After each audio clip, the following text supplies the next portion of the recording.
Hi student, அனைவருக்கும் இனிய காலை வணக்கம். நாம் இதுவரைக்கும் 3 வீடியோ பார்த்தாச்சு. இயல் 5க்குரிய 3 வீடியோ பார்த்தாச்சு. அதாவது திரும்ப சொல்கிறேன், இது இயல் 5. இயல் 5 இங்கே கவனி. இயல் 5 இயல் 5க்குரிய 3 வீடியோ நாம் பார்த்தாச்சு. 1 உரைநடை, 2 செயல் பகுதி சேர்ந்து 2வது வீடியோ, 3வது நாம் பார்த்தது ஒரு துணைப்பாட பகுதி. இப்போ 4வது நம்ம பார்க்க போகிறது பாயற்ற பழகலாம் ஒரு எனது இலக்கண பகுதியை நம்ம இப்போ பார்க்க போகிறோம். சரிங்களா? பாருங்கள். அதாவது இயல் 5ல் இருக்கக்கூடியதா ஆசிரியப்பா. அதில் அடுத்தது நம்ம இதில் பார்க்க போகிறது ஆசிரியப்பா பார்க்குறோம். அதோட அமைப்பும் படைப்பும் பார்க்குறோம். அடுத்து நம்ம பார்க்கக்கூடியது சீரும் தலையும் பார்க்க போகிறோம். ஆசிரியர் தலை பார்க்க போகிறோம். அதாவது மாமுன் நேர் ஒன்றி வந்தால் நேரொன்று ஆசிரியர் தலை, விளமுன் நிறை ஒன்றி வந்தால் நிறையொன்று ஆசிரியர் தலை. அதுக்கான எக்ஸாம்பிள்ஸ் எப்படிங்கிறதையும் பார்க்க போகிறோம். ஆசிரியப்பாவிக்குரிய பொது இலக்கணம் என்னங்கிறதையும் பார்க்க போகிறோம். ஆசிரியப்பாவின் வகைகள் என்னன்னு பார்க்க போகிறோம். ஆசிரியப்பாவில் அமைந்த பாடல், அதனோட விளக்கம் என்ன, அந்த பாடலை எப்படி அசையாக பிரிக்கலாம், அசைக்குரிய வாய்ப்பாடு, அந்த வாய்ப்பாட்டிற்குரிய தலை. ஸோ ஆசிரிய விருத்தம் அப்படிங்கிற பற்றி இதில் நம்ம பார்க்க போகிறோம். சரிங்களா? பார்க்கலாங்களா? இப்போ வெண்பானா என்ன, அதாவது ஆசிரியப்பானா என்ன, ஆசிரியப்பால பா, செய்யுள், தூக்கு, கவி, கவிதை, பாட்டு ஆகிய சொற்கள் ஒரே பொருளில் வருவன. எழுத்து, அசை, சீர், தலை, அடி, தொடை ஆகியன செய்யுள் உறுப்புகளாகும். பாக்களின் வகைகள், அப்பாக்களின் ஓசைகள், பாக்கள் ஏற்றுவதற்குரிய விதிமுறைகள் முதலியவற்றை வெளிப்படுத்துவது யாப்பருங்கலக்காரிகை என்னும் நூலாகும். இது யாப்பு என்னும் கடலை வந்து கடக்க உதவும் நூலாக உள்ளது. தமிழ் செய்யுள் வடிவங்கள் பெரும்பாலும் இசையை அடிப்படையாக கொண்டவை. ஓசையே தமிழ் செய்யுளை வந்து மெருகேற்றும். இவ்வோசை செய்யுளுக்கு மேலும் அழகு சேர்க்கிறது. வெண்பா, ஆசிரியப்பா, களிப்பா, வஞ்சிப்பா என்னும் பாவகைகள் முறையே செப்பலோசை, அகவலோசை, துள்ளலோசை, தூங்குலோசை என்னும் ஓசை வடிவம் கொண்டவை. செய்யுளில் மோனை, எதுகை, எய்பு போன்றவை இசையை பிணைக்கின்றன. அதாவது மோனை என்றால் முதல் எழுத்து ஒன்றி இருப்பது, எதுகை என்றால் 2ஆம் எழுத்து ஒன்றி இருப்பது, எய்பு என்றால் இறுதி எழுத்தோ சீரோ ஒன்றி வருவதுதான் எய்பு எனப்படும். சீர் அடிப்படையில் அடிகள் வரையறை செய்யப்படுகின்றன. இந்த சீரை பொறுத்து அந்த அடிகளானது வரையறை செய்யப்படுகின்றன. 2 சீர்களாக இருப்பின் அது குரலடி. குரலடி 2 சீர்களாகவும், சிந்தடினா 3 சீர்களாகவும், அளவடி அல்லது நேரடினா 4 சீர்களாகவும், நெடிலடி அப்படின்னா 5 சீர்களாகவும், களி நெடிலடி என்றால் 6 சீர்கள் அல்லது அதற்கு மேற்பட்ட சீர்களாகவும் பல சீர்களாகவும் வருவதே கவிதையின் வடிவமாகும். திருக்குறள் வந்து 2, அதாவது நம்ம குரலடினா 2 சீர் பிரிக்கும்போது 2 சீர்களாக வரும். சிந்தடினா 3, அளவடினா 4, நெடிலடினா 5 சீர்களாக வரும். களி நெடிலடினா 6 சீர்களாக வரும். அளவுக்கு மேற்பட்ட சீர்களாகவும் வரலாம். பாயேற்றுவதற்குரிய எளிய வடிவமாக ஆசிரியப்பாவை கூறலாம். அகவல் ஓசை பெற்றதால் ஆசிரியப்பாவை நம்ம என்னன்னு சொல்ல அகவற்பா என்றும் கூறுவர். பெரும்பாலும் ஆசிரியப்பா 2 அசைகளால் அமையும். ஆசிரியப்பாக்களால் ஆன பாடல்களே சங்ககால தமிழில் வந்து மிகுதியாக உள்ளன. இது அமைப்பும் படைப்பும். இந்த யாப்பில் எழுத்து அசையை அமைக்க உதவும். அசை என்பது இசை சேர்ந்து வருவதாகும். அந்த அசையை நம்ம நேரசை, நிறையசை என 2 வகையாக சொல்லப்படும். அந்த 2 வகையில் எப்படி பின்வருமாறு அமையன்னு பார்க்கலாம். அந்த நேரசைனா எடுத்துக்காட்டு கொடுத்துருக்காங்க. குறில் தனித்து வரும். கா மட்டுமல்ல, சா வரலாம், டா வரலாம், நா வரலாம், சொல்லோட முதலில் வரலாம், இடையில் வரலாம். ஸோ இப்போ எப்படி சொல்லிட்டாங்க, அவங்க குறில் நான் மலையீட்டு வாய்ப்பாடு போடும்போது பிரிச்சிருக்கிறோம் இல்லையா? ஸோ அதை திரும்பவும் நீ நினைவு கூர்ந்து பாரு. அப்போ குறில் தனித்து இதனுடைய அடிப்படையில் தான் நம்ம அதையே கொடுத்துருக்கக்கூடிய சீரை பிரித்து அதனுடைய அசை எழுதி அதற்கான வாய்ப்பாட்டை நம்ம எழுதுகிறோம். அப்போ குறில் தனித்து வருதல், குறில் ஒற்றுடன் வருதல், ஒற்று அல்லது மெய்னால் ஒன்று கண், அப்போ ஒற்றுடன் வருதல். நெடில் தனித்து வருதல், பா மட்டுமல்ல எந்த நெடிலானாலும் தனித்து வரலாம்.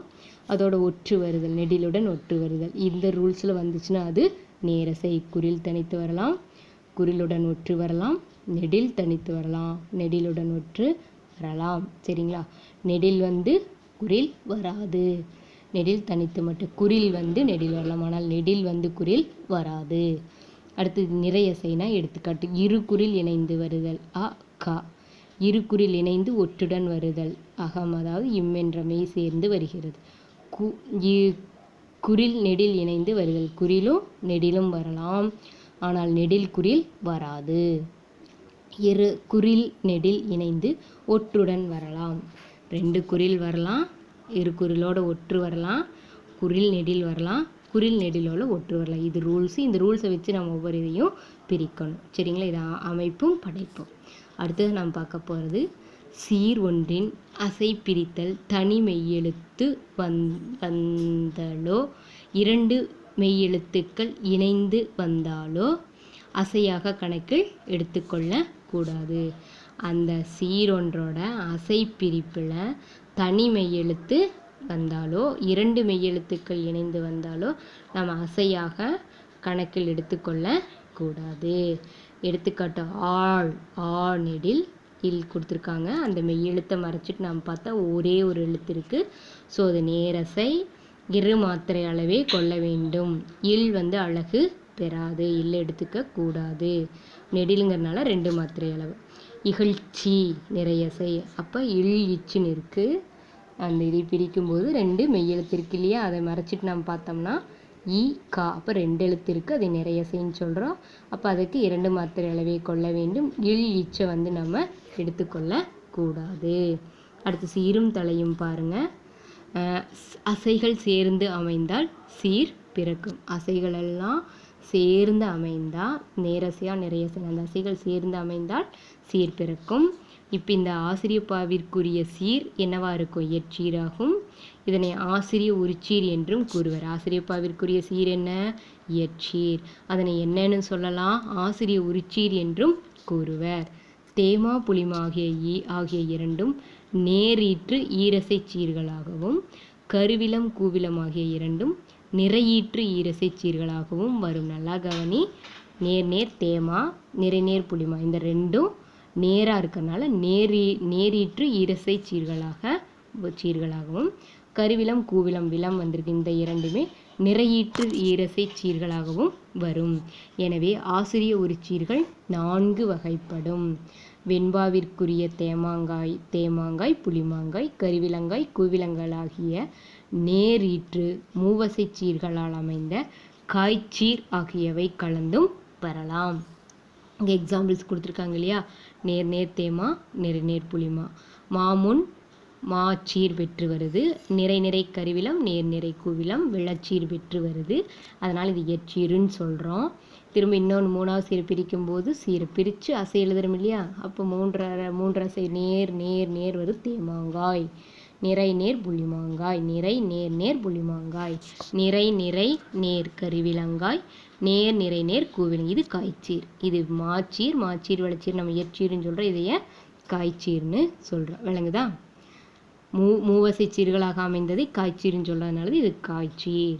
தேமாங்காய், புளிமாங்காய், கருவிலங்காய், ஈரசை சீராக வந்ததில் மாச்சீர், அதை இயற்சீர்னு சொல்கிறோம். விளங்குதுங்களா? அடுத்து பாருங்கள். ஆசிரியத்தலை மேம் ஆல்ரெடி சொன்னேன் இல்லையா? மாமுன் நேர் ஒன்றி வந்தால், மாமுன் நேர் ஒன்றி வந்தால் அது நேரொன்று ஆசிரியர் தலையாகும். எடுத்துக்காட்டு இங்கே சொல்லியிருக்காங்க. நல்லார் சொல்லும், நல்லாரை நாம் பிரிக்கிறோம். இல், அப்போ அது என்ன ஆகுது? இல்லைனா 1 நேர். இங்கே மறைச்சிட்டு பார்த்தீங்கன்னா நேர். அப்போ நேர் தேமா. அந்த அசை சீர் கொடுத்துருக்காங்க. சீரை பிரித்து அசை எழுதும்போது நேர் அங்கே என்னவாகுது? தேமா. அடுத்து பாரு, சொல்லோன்னு பிரிக்கும்போது எப்படி பிரிப்ப? சொல் மெய்யெழுத்தை மறைச்சிட்டு பார்த்தீங்கன்னா ஒரு எழுத்து இருக்குது நேர், லோ பிரிச்சுன்னு ஒரு எழுத்துக்கு. அப்போ நேர் தேமா. அப்போ அதனால் இது மாமுன் ஒன்றி வந்தால் அது என்ன தலை? நேரொன்றாசிரிய தலையாகும். விளமுன் நிறை ஒன்றி வந்தால் அது நிறையொன்றாசிரிய தலையாகும். கருவினில் திருமுகம் அதே மாதிரி தான். கரு இருகுறில் வரலாம். அப்போ இருகுறில் வந்தால் நிறை. வினில் இல்லை மறைச்சிட்டு பார்த்தீங்கன்னா அப்போ நிறை கருவிலம் வருது. திருமுகம் பிரிக்கும்போது 2 வருது. நிறை முகம் நிறை கருவிலம். அப்போ இப்போ அந்த ஆசிரியப்பாவானது இயற்சீரும் ஆசிரியர் தலையும் பெற்று வருங்கிறத தெரிஞ்சிட்டோம். அப்போ மாமுன் நேர் ஒன்றி வந்தால் என்ன தலையாகும்? 1 மார்க்கில் கேட்பாங்க. நேரொன்று ஆசிரியர் தலை. விளமுன் நிறை ஒன்றி வந்தால் அது என்ன ஆசிரியர் தலைனா நிறையொன்று ஆசிரியர் தலையாகும். 1 மார்க்கில் கேட்பாங்க. ஆல்ரெடி நம்ம 10th படித்தோம். வெண்பாவின் பொது இலக்கணம், ஆசிரியப்பாவின் பொது இலக்கணம். அதை நினைவு கூறுற மாதிரி இங்கே இன்னும் கொஞ்சம் கொடுத்துருக்காங்க பாரு. இது ஆசிரியப்பாவன்னா அகவல் ஓசை கொண்டது. எல்லா அடிகளும் எத்தனை சீர்களை கொண்டதாக வரும்? 4 சீர்கள், அதாவது அளவடிகளை பெற்று வரும். இயற்சீர் மிகுந்தும் பிற சீர்கள் கலந்தும் வரும். இதே மனப்பாடம் பண்ணிக்கோ. ஆசிரியத்தலை மிகுந்தும் பிற தலைகள் கலந்தும் வரும். நிறை நடுவாகிய வஞ்சி உரிச்சீர், அதாவது குவிலங்கனி கருவிலங்கனி வராமல் உரிச்சீர் வராமல் அமையும். நம்மளுக்கு கனிச்சீர் வராது, காய்ச்சீர் வரும்னு சொல்லியிருக்காங்க.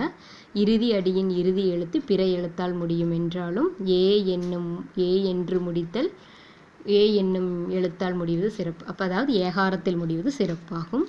ஏகாரத்துடன் ஓ இ ஆ என் ஐ ஆகிய ஈறுகளாலும் முடியலாம். நாம் ஏகாரத்தில் முடிதல் சிறப்புன்னு மட்டும் பார்த்துருக்கோம். இப்போ திரும்பவும் ஓ இ ஆ என் ஐ ஆகிய இந்த ஈறுகளாலும் முடியும். 3 அடி சிற்றல்லையாகவும் பாடுவோனின் அந்த எண்ணத்திற்கேற்ப எத்தனை பாடலடிகள் நீண்டும் செல்லும். ஸோ இது ஆசிரியப்பாவோட பொது இலக்கணம், படித்துக்கலாம். ஸோ இது 4 மதிப்பெண்லையும் கேட்கலாம், 2 மதிப்பெண்லையும் கேட்கலாம். இப்போ இந்த இதே ஆசிரியப்பாவோட வகைகள் என்ன, இந்த ஆசிரியப்பாவினுடைய வகைகள் என்ன அப்படின்னு கேட்டிருக்காங்க இல்லைங்களா. இங்கே பாருங்கள், கடை அயற்பாதம் இறுதி அடிக்கு முந்தைய அடி 3 சீர்களை பெற்று வருவது நேரிசை ஆசிரியப்பாகும்.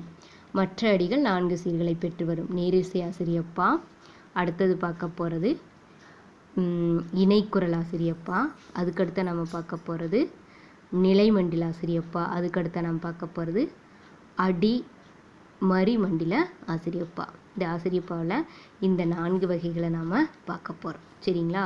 அதுக்கு இங்கே கொடுத்துருக்காங்க, அதைத்தான் இங்கே என்னென்னது திரும்ப கவனி. அதாவது நேரிசை ஆசிரியப்பா, இணைக்குரல் ஆசிரியப்பா, நிலைமண்டில ஆசிரியப்பா, அடிமறி மண்டில ஆசிரியப்பா. அதை பாடல் வரிகளை கொடுத்து எப்படி வரும்னு கொடுத்துருக்காங்க, அவ்வளோதான். இடைப்பழக்குன்றின் இணைக்குரல் முதலடியும் இறுதியடியும் 4 சீர்களை பெற்று இணையடிகள் இணை இணையாய் 2 சீர்களாகவும், அதாவது 2 சீர் இந்த குரலடி 3 சீர் சிந்தடியாக வருவது இணைகுரல் இணையாக வருவது இணைகுரல் ஆசிரியப்பா. எல்லா அடியும் ஒத்து நடைபெறுமாயின் நிலைமண்டில ஆசிரியப்பாவாகும். எல்லா அடிகளும் ஒத்திருந்தால் அது நிலைமண்டில ஆசிரியப்பா. அதாவது எல்லா அடிகளும் 4 சீர்களை பெற்று வருவது நிலைமண்டல ஆசிரியப்பாகவும். ஏ என்ற எழுத்தாலும் என் என்ற அசைச்சொல்லாலும் முடியும். அசைச்சொல்னா யாப்புக்காக ஆக்கப்படும் பொருளில்லாத சொல். நடு ஆதி அந்தத்து அடைதரு பாதத்து அகவல் அடிமறி மண்டிலமே. பாடலில் உள்ள அடிகளை மாற்றி மாற்றி அமைத்தாலும் ஓசையும் பொருளும் மாறாது அமைவது அடிமறி மண்டில ஆசிரியப்பாகும். ஆசிரிய தாளிசை, ஆசிரியத்துறை, ஆசிரிய விருத்தம் என்பன ஆசிரியப்பாவின் அதனுடைய இனங்களாகும். ஆசிரியப்பாவில் அமைந்த பாடல் விளக்கம்.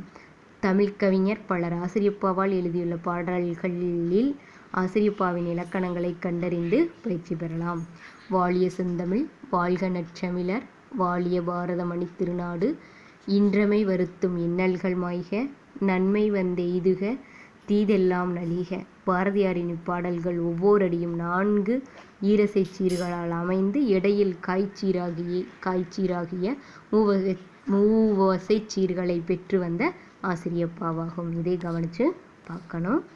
அந்த மேற்கான் பாடலை கீழ்கண்டவாறு அசையாக பிரிக்கலாம். இங்கே கொடுத்ததை திரும்ப பிரிச்சிருக்காங்க. வாழிய, வா நெடில், நெடில் தனித்து வரலாம் நேர், லிய, அப்போ குறில் நெடில் குறில் வருது, நேர் நிறை, அதைத்தான் இங்கே பிரித்து காமிச்சிருக்காங்க. அதே மாதிரி அந்த பாடலை பிரித்து இங்கே எழுதியிருக்காங்க. ஸோ நீ பிரிச்சுப்பார், தெரியும் இல்லையா, பிரிச்சுப்பார். பிரித்தால் உனக்கு எப்படி வருகிறது, அதற்கான மேற்கண்ட பாடலை பிரித்தா அசை இப்படி பிரிக்கலாம். இந்த அசைக்கான வாய்ப்பாடு கீழே கொடுத்துருக்காங்க. இப்போ நேர்நிறை என்னவா இருக்குது, கூவிலம், நேர்நிறை கூவிலம், நேர்நிறை கூவிலம், நேர் நேர் நேர் தேமாங்காய். நம்ம ஆக்சுவலாக பாடலடியில் இப்படி தான் போகணும். கூவிலம் கூவிலம் கூவிலம் புளிமா. அடுத்து நேர்நிறை கூவிலம், நேர்நிறை கூவிலம், நிறை நிறை கருவிலம், நேர் நேர் தேமா. ஸோ விளங்குதா இல்லையா. ஸோ அதே மாதிரி அடுத்தது நேர்நிறை கூவிலம், நிறை நேர் புளிமா, நேர் நேர் நேர் தேமாங்காய், நேர் நேர் தேமா. நேர் நேர் நேர், திரும்ப கவனி இந்த இடத்துல, நேர் நேர் நேர் தேமாங்காய். இதுக்குரிய இந்த இதையே இங்கே கூவிலம், நேர்நிறை கூவிலம், நேர்நிறை கூவிலம், நேர்நிறை கூவிலம், நிறை நேர் புளிமா. ஸோ இதே மாதிரி பேஸ் பண்ணி ஒவ்வொன்றையும் நீ அந்த பாடல் வரி பாடல் எடுத்துகிட்டு அதுக்கு தகுந்த மாதிரி பிரிச்சிங்கன்னா அசையாக பிரித்து அதற்குரிய வாய்ப்பாடு எழுதலாம். உனக்கு சொல்லணும் இல்லை, ஒரு முறை சொன்னாலே நீ புரிஞ்சுக்குவ. அடுத்தது இங்கே பாருங்கள், மாச்சீர் என்று கூறினால் முதலில் அது ஈரசைச்சீர் என்றும் பிறகு நேரசையை ஈற்றிலேயே உடைய ஈரசைச்சீர் என்றும், காய்ச்சீர் என்று கூறினால் முதலில் அது மூவசைச்சீர் என்றும் பிறகு நேரசையை ஈற்றிலே உடைய மூவசைச்சீர் என்றும் நினைவுக்கு வர வேண்டும். நினைவச்சு இதை செய்யணும். வாய்ப்பாடு கொடுத்துருக்காங்க. இயற்சீரும் காய்ச்சீரும் பயின்று வந்துள்ளன. அதாவது ஈரசைச்சீரும் மூவசைச்சீரும் இருக்குதுன்னு சொல்லியிருக்காங்க. அந்த வாய்ப்பாட்டுக்கு நம்ம எழுதியாச்சு இல்லையா, அதுக்கான தலை எழுதணும். அப்போ இங்கே விளம் அப்படிங்கிற நேர்நிறை கூவிளம். அப்போ விளமுன் என்னவா இருக்குது? விளமுன் நேர். அதே மாதிரி விளமுன் நேர், விளமுன் நிறை, மாமுன் நேர். விளமுன் நேர், விளமுன் நிறை, கருவிளம், விளமுன் நேர், மாமுன் நேர். ஸோ அந்த என்ன கொடுத்துருக்காங்களோ அதுக்கு தகுந்த மாதிரி விளமுன் நேரா விளமுன் நிறையாங்கிறத நீங்கள் கவனிக்கணும். திரும்ப வாய்ப்பாட்டிற்குரிய தலையை எழுதணும். சேம் அதே மாதிரி தான். சரியா? விளமுன் நேர் இங்கே இருக்கு இல்லையா, இந்த விளமுன் நேர் இதே மாதிரி ஒவ்வொன்றுக்கு யூஸ் பண்ணி எழுதியிருக்காங்க. கவனித்து படிச்சுப்பார். திரும்ப பாருங்கள். நேரென்றாசிரிய தலை, நிறையொன்றாசிரிய தலை, இயற்சீர் வெண்டலை, வெஞ்சீர் வெண்டலை ஆகிய தலைகள் அமைந்துள்ளன. இவ்வாறு இரண்டசைகளை உடைய எளிய சொற்களை கொண்டு ஆசிரியப்பாவிற்குரிய தலைகளோடு பாடல்களை எழுதி பழகுதல் வேண்டும். ட்ரை பண்ணிப்பார். இந்த மாதிரி நம்மளும் முயற்சி எடுக்கலாம்னு சொல்லியிருக்காங்க. அடுத்தது ஆசிரிய விருத்தம்னா என்ன? ஆசிரிய விருத்தத்தால் அமைந்த பாடல்களே இன்று பெருவழக்கில் உள்ளன. இவ்வகையான பாடல்களை எளிதாக கையாளலாம். ஆசிரியப்பாவின் இனங்களுள் ஒன்றே விருத்தம். 6 சீர்களால் அமைந்த பாடலை 6 சீர்கல்நெடிலே ஆசிரிய விருத்தம் என்றும், 7 சீர்களால் அமைந்த பாடலை 7 சீர்கல்நெடிலே ஆசிரிய விருத்தம் என்றும், 8 சீர்களால் அமைந்த பாடலை 8 சீர்கல்நெடிலே ஆசிரிய விருத்தம் என்றும் பாவகையை குறிப்பிடுவர். 6 அல்லதுக்கு மேற்பட்ட எத்தனை சீர்கள் வந்தாலும் அதை நம்ம என்னன்னு சொல்கிறோம்? களி நெடிலடின்னு சொல்லியிருக்கோம். ஸோ இது உனக்கு பாவகை பாணயம் எழுதும் போதும் இது யூஸ் ஆகும். 6 சீர்கல்நெடிலே ஆசிரிய விருத்தம் அமையும் முறை. களி நெடிலடிகள் 6 சீர்கள் 4 கொண்டதாக அமைந்து 4 அடியும் அளவொத்து வர வேண்டும். முதற்சீரிலும் 4ஆம் சீரிலும் மோனை அமைத்தும் முதற்சீரிலும் 5ஆம் சீரிலும் மோனை அமைத்தும் 6 சீர்கல்நெடிலே ஆசிரிய விருத்தம் எழுதலாம். அதற்காக ஒரு பாட்டு இங்கே கொடுத்துருக்காங்க. யாப்பிலா பாடலினும் யார் தரும் கவிதையேனும் மாப்பழா போல எண்ணி மடியிலே வாங்கி கொண்டு காப்பிலா தமிழர் நெஞ்சில் காலமெல்லாமும் வாழும் மூப்பிலா தமிழே உன்னை முதல் வணங்குகின்றேன். இப்பாடலில் அடிதோறும் 6 சீர்கள் பெற்று முதற்சீரிலும் 4ஆம் சீரிலும் மோனை அமைந்து நயம் சிறக்க காணலாம். அதாவது மோனைனா முதல் எழுத்து. சரிங்களா? ஸோ அதை வச்சுங்க சொல்லியிருக்காங்க. இப்படித்தான் அந்த 6 சீர்கல்நெடிலே ஆசிரிய விருத்தம் அமையும் முறைக்கு ஒரு எடுத்துக்காட்டோட சொல்லியிருக்காங்க. அடுத்து இங்கே பாருங்கள். சீர் அமைப்பை வைத்து 6 சீர்கல்நெடிலடி ஆசிரிய விருத்தங்கள் பல்வேறு வகையாக எழுதப்படுகின்றன. ஓரடியுள் அரை அடிக்கு ஒரு விளச்சீரும் 2 மாச்சீரும் வருவனவும், ஓரடியுள் அரை அடிக்கு 2 மாச்சீரும் 1 காய்ச்சீரும் வருவனவும், ஓரடியில் 4 காய்ச்சீரும் 2 மாச்சீரும் வருவனவும் உண்டு அப்படின்னு சொல்லியிருக்காங்க. திரும்பவும் இதில் உனக்கு பாரு, நீ பார்த்த பகுதிகளை நினைவுபடுத்திக்கோ. கற்பவை கற்ற பின்னும் கொடுத்துருக்காங்க. தலையாக எழுதுகன்னு சொல்லி கொடுத்துருக்காங்க. இலக்கண தேர்ச்சிகள் தான் உனக்கு மேம் ஹோம்ஒர்க்காக கொடுக்குறேன். இந்த 4 கொஷினையும் படித்து பார்த்து இந்த வினாவிற்குரிய விடையை நீ சுய தேர்வாக எழுதி நீயே சுயமாக என்ன செய்து சரி செய்து குரூப்பில் அனுப்பணும். சரியா? ஆசிரியப்பா எத்தனை வகைப்படும்? அவையாவை. ஆசிரியப்பாவிற்குரிய சீரும் தலையும் யாவை? 6 சீர்கல்நெடிலே ஆசிரிய விருத்தங்களின் வகைகளையும் அவையை இயற்றுவதற்கான விதிகளையும் கூறுக. இந்த பொறுத்துகாவையும் நீ திரும்பவும் என்ன பண்ண படித்து பார்த்துட்டு இந்த இலக்கண தேர்ச்சிகளில் நீ என்ன பண்ணணும்? ஹோம்ஒர்க்காக எழுதி அனுப்பணும். அடுத்து இன்னும் ஒரு வீடியோ பார்க்க போகிறோம். அது எனது திருக்குறள் சார்ந்தது. சரிங்களா? இது இயல் 5க்குரியதே தான். நன்றி.